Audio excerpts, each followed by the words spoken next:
யூடியூபர்ஸ கூட்டிக்கிட்டு பள்ளி கல்லூரிகள்ல சிறப்பு செய்யறதுதான் நமக்கு வேதனையா இருக்கு. ஒரு படித்த கற்றறிந்த ஒரு சமூகத்துக்கு இந்த போக்கு நல்லது கிடையாது. ஒருத்தர் பிரபலமானவரா இருக்கிறார் என்பதற்காகவே மாணவர் மத்தியில பேச வைக்கலாமா? யூடியூபரை கூட்டிட்டு வந்துட்டு மாணவர்கள் மத்தியில பேச வச்சு என்ன சொல்ல வரீங்க? நல்லா படிச்சு ஒரு நல்ல வேலைக்கோ அரசு பணிக்கோ போகணும்னு அறிவுறுத்த வேண்டிய இடத்துல நீ யூடியூபரா கூட ஆகி நீ சம்பாதிக்கலாம்னு சொல்ல வரீங்களா மாணவர்கள் மத்தியில? பள்ளி கல்லூரிகள்ல நல்ல பேராசிரியர்களை கூப்பிடுங்க, கல்வியாளர்களை கூப்பிடுங்க, விஞ்ஞானிகளை கூப்பிடுங்க, சமூகத்தின் மீது பற்றுள்ளவர்களை கூப்பிடுங்க. அப்படி இல்லையா புதிய சிந்தனைகளை உருவாக்கக்கூடிய சிந்தனையாளர்களை கூப்பிடுங்க, சாதனையாளர்களை கூப்பிடுங்க. இப்படிப்பட்டவர்களை கூப்பிட்டு மாணவர்கள் மத்தியில பேச வைக்கும் பொழுதுதான் அவங்களுடைய வாழ்க்கைக்கு ஒரு உத்வேகமாக இருக்கும்.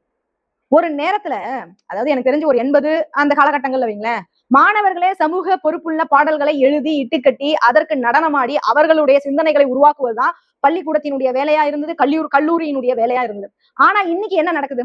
சினிமா பாடலுக்கு கூத்தடிக்கிற பழக்கங்கள் கடந்த 5 வருஷமா அதிகமா இருக்கா இல்லையா? நாமளும் இது போன்ற விஷயங்கள் இந்த சமூகத்துக்கு மிகப்பெரிய கேடா அமையும்னு நினைச்சுக்கிட்டே இருந்தோம்.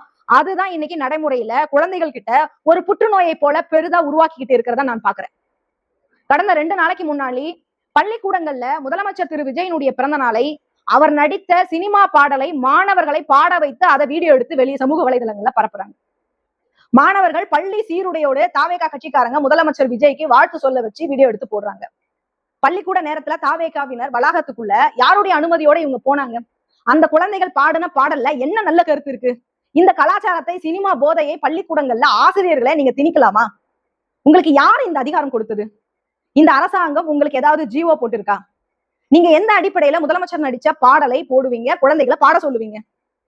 இப்படி சமூக பொறுப்பே இல்லாம ஆசிரியர்களும் அந்த கல்வி நிலையங்களும் தனியார் கல்வி கூடங்களும் அரசு கல்வி நிலையங்களும் மாணவர்களை சினிமா பாடலை பாட வைத்து ஒரு கடவுள் வாழ்த்து பாடுறது போல அந்த மாணவர்கள் பாடுறது இருக்குல்ல, அது எவ்வளவு மோசமான ஒரு கேடுகெட்ட செயலா இருக்கு.